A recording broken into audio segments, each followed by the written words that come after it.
Hello friends, आप सभी का वेलकम है फैक्ट लेकर के इस चैनल पर। ईरान और गल्फ कंट्रीज के बीच में एक बार फिर से टेंशन्स बढ़ गई हैं और ये tension oil and natural gas के फील्ड को लेकर है। हम सभी जानते हैं कि ईरान के द्वारा आराश गैस फील्ड पर अपना हक काफी लंबे समय से जताया जा रहा है और अब आराश दोरा गैस फील्ड डिस्प्यूट आपके ईरान, सऊदी और कुवैत के बीच में एक बार फिर से आगे बढ़ता जा रहा है, जहां पर अभी हाल ही में अब्दुल्लोरा अबैद के द्वारा ये कहा गया है कि जो आराश फील्ड है वो ईरान का एक काफी इंसेंशियल हिस्सा है और यहाँ पर सऊदी और कुवैत उसके बिना मंजूरी के जो है यहाँ पर खनन कर रहे हैं और वहाँ के नेचुरल रिसोर्सेज को अपना बनाते जा रहे हैं और जल्द ही ईरान इस रीजन में आएगा और अपने एक्विटी को आपका बढ़ाएगा। अगर ईरान एक्विटी बढ़ाता है बिना सऊदी और कुवैत से पूछे तो यहाँ पर एक भीषण संघर्ष की स्थिति हमको दिखेगी। अगर हम बात करते हैं डेवलपमेंट की तो अभी हाल ही में सऊदी के अरामको गल्फ कोऑपरेशन और कुवैत के गल्फ ऑफ ऑयल कंपनी के बीच में एमओयू दिसंबर 2022 में करार हुआ था, जिसके माध्यम से ये दोनों देश मिलकर 1 billion cubic feet of gas और 84,000 barrels of liquefied gas per day आपका निकालते हैं। और ईरान का कहना है कि इस टेरिटरी में हमारा भी अधिकार है और यहाँ का जो 40% रिसोर्सेस है वो हमारा है। अगर मैं आपको इसको मैप के जरिए बताना चाहूँ तो यहाँ पर आप देखो, सबसे पहले ये इराक है, इराक के साउथ में कुवैत है, कुवैत के बगल में आपका सऊदी अरबिया है और यहाँ पर सऊदी का आपका न्यूट्रल जोन है।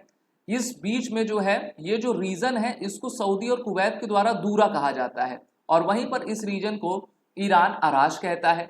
ईरान कहता है कि ये हमारे टेरिटोरियल वाटर लिमिट में आता है और 40% हिस्सा हमारा है। वहीं पर कुवैत और सऊदी ईरान की इस क्लेम को पूरी तरीके से खारिज करते हैं। वहीं पर ईरान का कहना है कि अगर यहाँ पर किसी प्रकार का खनन होना है तो वो तीनों देशों की मंजूरी के साथ ही होगा। सऊदी और कुवैत इसका पूरा ऑयल एंड नेचुरल गैस आपका नहीं निकाल सकते हैं। तो ये रीजन काफी आपका टेंस बना हुआ है क्योंकि हम सभी जानते हैं जितने भी गल्फ कंट्रीज हैं इनकी जो इकोनॉमी है किस पर चलती है, ऑयल एंड नेचुरल गैस पर आपका चला करती है और विश्व के सबसे बड़े उत्पादनकर्ता ऑयल एंड नेचुरल गैस के ये सभी आपके देश हैं जो कि ओपेक कंट्रीज में भी आपका आ जाते हैं। अब बात होती है कि टेरिटोरियल लिमिट की, तो यहाँ पर जो आप डैश डैश लाइन देख रहे हो तो ये आपका टेरिटोरियल लिमिट है। अब यहाँ पर कहा जा रहा है कि जो दूरा का रीजन है, जो आपको रेड कलर का दिख रहा है वो गैस फील्ड है और जो ब्लू कलर का दिख रहा है वो ऑयल फील्ड है। तो कुछ आपकी जो लिमिट्स हैं वो इस डैश लाइन को पार कर देती हैं और यहीं पर जो है ईरान का क्लेम है कि ये आपका हमारा है। अभी हाल ही में ईरान के गैस पाइपलाइन में आपका अटैक हुआ था और उस अटैक को ईरान ने एक टेररिस्ट अटैक कहा था और ये भी आरोप लगाया था इजराइल के ऊपर कि इजराइल के द्वारा जो है इस टेररिस्ट अटैक को आपका किया गया है। वहीं पर इजराइल और अमेरिका ने अपना हाथ होने से सख्त आपका इनकार किया और उन्होंने कहा कि south north gas pipeline network में जो अभी आपका डिस्ट्रप्शन हुआ है वो कोई टेक्निकल कारण आपका रह सकता है। वहीं पर ईरान और इराक के ऊपर जो है काफी सैंक्शंस लगे हुए हैं जिससे कि वो ऑयल फील्ड कोलाबोरेशन में एक साथ नहीं आ पा रहे हैं। हम सभी जानते हैं कि मेनली जो अमेरिका रहता है वो तो सैंक्शंस किंग है और ईरान की एक्टिविटी को प्रभावित किया करता है। अगर हम ईरान का वर्ष 2025 का प्लान देखें तो उन्होंने अपने 2025 के प्लान में ये कहा है कि they invest to total of $5 billion in the oil sector before 2025 और ईरान 2010 में जो है 2.6 मिलियन बैरल्स क्रूड ऑयल को पर डे आपका खर्च करता जा रहा था, यानी कि एक्सपोर्ट करता जा रहा था और organisation of petroleum exporting countries में उसका स्थान आपका दूसरा था। तो यहाँ पर सबसे पहले आप ये चार्ट देख लो कि ओपेक कंट्रीज में कौन कौन है। मेनली ओपेक कंट्रीज में वो देश आते हैं जहां पर ऑयल एंड नेचुरल रिसोर्सेज रहा करते हैं। ये देश साउथ अमेरिका, अफ्रीका और एशिया में मिडिल ईस्ट कंट्रीज आपकी रहा करती है। तो इस प्रकार से हम देख रहे हैं कि वेनेजुएला, सऊदी के बाद ईरान तीसरे नंबर का सबसे बड़ा लार्जेस्ट आपका ऑयल रिजर्व का कंट्री बना हुआ है और ईरान के बाद इराक का नंबर आता है। ईरान और इराक एक दूसरे के सहयोगी हैं। वहीं पर जो सऊदी है वो मेनली अमेरिका के पाले में आपका खेलता है और सऊदी की सबसे बड़ी कंपनी आपकी अरामको है। वहीं पर अमेरिका के द्वारा 2015 में न्यूक्लियर डील आपके ईरान के साथ किया गया था, जिसको हम JCPOA एग्रीमेंट कहा करते हैं। लेकिन जब डोनाल्ड ट्रंप 2018 में पावर में आते हैं तो वो अमेरिका को इस डील से बाहर निकाल लेते हैं और वो आरोप लगाते हैं ईरान के ऊपर कि उनके द्वारा मिसाइल की मैन्युफैक्चरिंग की जा रही है। और ईरान के साथ जो 2015 में JCPOA अकॉर्ड हुआ था, ईरान उसको सही तरीके से नहीं मान रहा है। वहीं पर ईरान का सबसे बड़ा बिजनेस पार्टनर ऑयल में कौन है?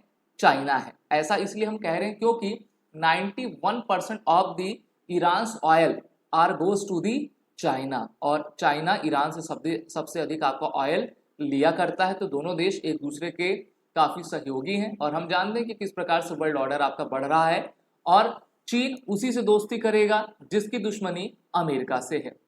जितने भी ओपेक और ओपेक प्लस कंट्रीज हैं वो सभी एलाइज हैं और वो चाहते हैं कि जो ईरान है उनके ऑयल का एक्सपोर्ट और इंपोर्ट का डिस्ट्रप्शन किसी प्रकार से आपका ना हो पाए। वहीं पर यह भी कहा गया है कि driven by strong Chinese demand last year and continuing in 2024, Iran's crude export in March averaged 1.6 million barrel per day, according to industry analyst Kepler, the highest since May 2023 when they were 1.60 million per day since highest 2018।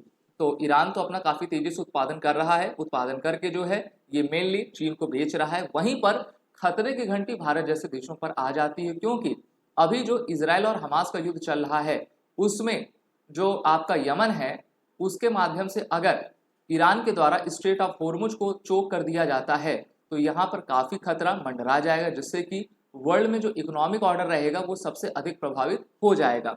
वहीं पर एक data ये भी कहता है कि oil flow through the straight amounted 21 million barrels per day, 21% global oil consumption इन 2022।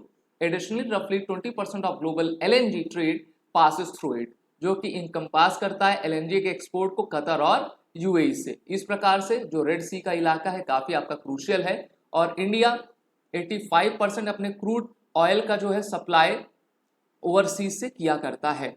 इस कारण से अगर हम देखें पेट्रोलियम क्रूड इंपोर्ट्स को तो ये ईरान का सबसे हाई है, फिर उसके बाद सऊदी, रशिया, UAE, अमेरिका और कुवैत जैसे देश आपके आते हैं।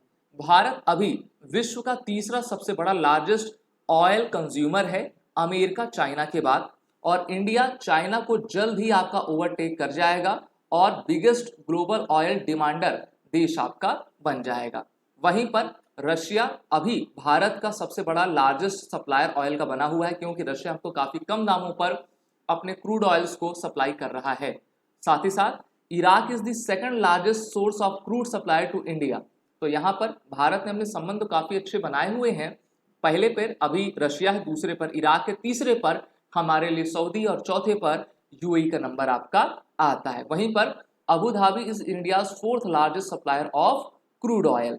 तो भारत तो अपनी डिमांड की पूर्ति कर रहा है, लेकिन विश्व को खतरा जो है इजराइल और हमास युद्ध से, क्योंकि हमास का समर्थन ईरान कर रहा है और वहीं पर इजराइल के समर्थन में अमेरिका, आपके सऊदी जैसे कंट्रीज शामिल हैं। तो इस प्रकार से अगर हम कॉन्टिनेंटल शिफ्ट देखें वर्ल्ड के बिगेस्ट इकोनॉमी का, तो हम ये देख पा रहे हैं कि अभी 92 में अमेरिका बना हुआ था, 2008 में भी अमेरिका था, लेकिन अमेरिका को अब किसने रिप्लेस किया हुआ है? चाइना ने रिप्लेस किया है। इसके बाद अमेरिका के पास चाइना के बाद अमेरिका का नंबर, अमेरिका के बाद भारत का, उसके बाद आपका जापान का। और भारत ने कहा है कि आने वाले 5 सालों में हम विश्व की तीसरी सबसे बड़ी अर्थव्यवस्था आपके बन जाएंगे। वहीं पर ईरान की जो न्यूक्लियर डील है, अमेरिका बिल्कुल भी नहीं चाहता कि ईरान एक न्यूक्लियर पावर आपका बन पाए, और अगर एक बार फिर से डोनाल्ड ट्रंप आ जाएंगे तो वो एक नए सैंक्शंस ईरान के ऊपर जरूर आपके इम्पोज करेंगे। अमेरिका को खतरा है कि ईरान जो है किस प्रकार से अपने मिसाइल प्रोग्राम को आगे ले जा पा रहा है, जिससे कि अमेरिका और उनके एलाइज के हित सबसे अधिक प्रभावित होंगे और इसके बीच में आपका फंस जाएगा इंडिया, क्योंकि भारत अभी एक इमर्जिंग इकोनॉमी का कंट्री है और भारत बिल्कुल नहीं चाहेगा किसी प्रकार से ईरान के ऊपर आपके सैंक्शंस लगे। वहीं पर भारत IMEC यानी कि आपका India middle east economic corridor के माध्यम से एक नए रूट को खोज रहा है। भारत ने ईरान में चाबहार पोर्ट बना लिया है, उसको ऑपरेशनलाइज भी कर दिया है, 10 साल का एग्रीमेंट भी आपका कर लिया है, जिससे कि international north south transport corridor को हम बना पाए। भारत से लेकर ईरान और मिडिल ईस्ट के रास्ते से हम रशिया तक आपका पहुंच सके। तो भारत अपने डिप्लोमेसी को स्ट्रॉन्ग किए हुआ है, अमेरिका वहीं पर अपना खेल खेल रहा है जिससे कि वो चाइना और रशिया के एलाई को आपका कमजोर कर सके और पूरे रीजन में अपनी बढ़त आपका बना पाए। अगर आपको ये वीडियो, ये एनालिसिस अच्छी लगी हो तो इसको लाइक शेयर जरूर करें। फैक्ट फ्लिकर के इस चैनल को आप सभी सब्सक्राइब जरूर कर दें।